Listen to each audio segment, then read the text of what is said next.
Sahiba Arslan est influenceuse à Lahore, la deuxième ville du pays.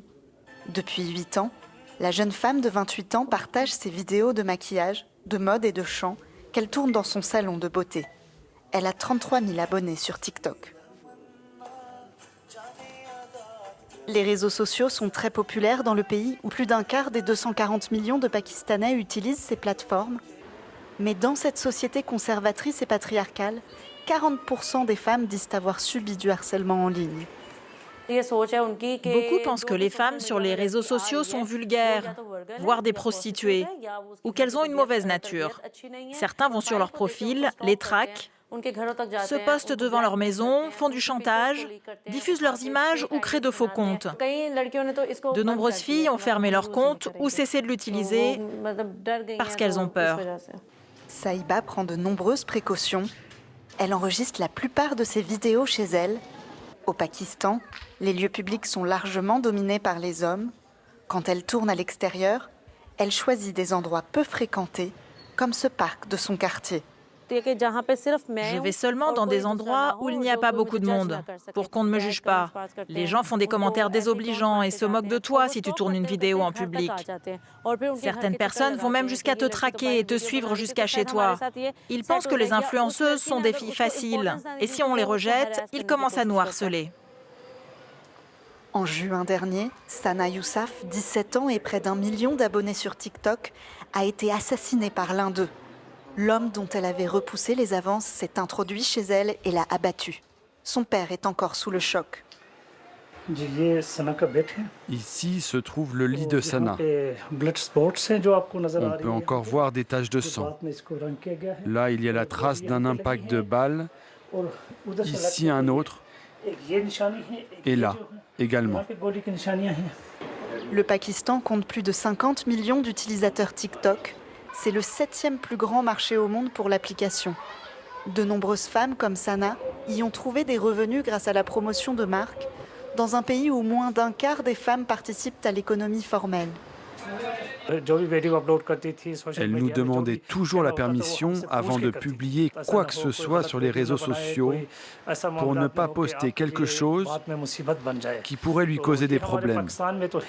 Le Pakistan a une longue histoire de violence contre les influenceuses, mais je ne m'attendais pas à ce que cela nous arrive. Le meurtre de Sana Youssaf a choqué le pays. Son procès est très suivi. Aujourd'hui, le suspect, 22 ans, est convoqué au tribunal où 6 témoins sont entendus par le juge. Il encourt la peine capitale.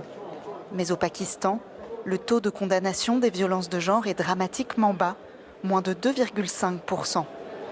En 2016, le frère de Qandil Baloch, une des premières stars pakistanaises des réseaux sociaux, avait avoué le meurtre de sa sœur, mais il avait été acquitté en utilisant une faille juridique.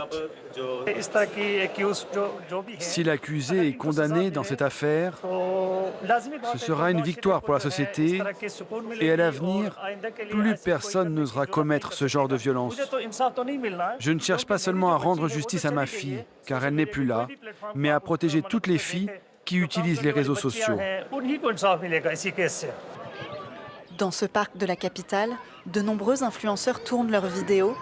Farhan, 26 ans, est venu rencontrer un autre créateur pour son prochain contenu. Il compte plus de 100 000 abonnés sur Instagram. Moins de 30% des utilisateurs des réseaux sociaux au Pakistan sont des femmes. Beaucoup, comme Farhan, désapprouvent la présence des femmes en ligne.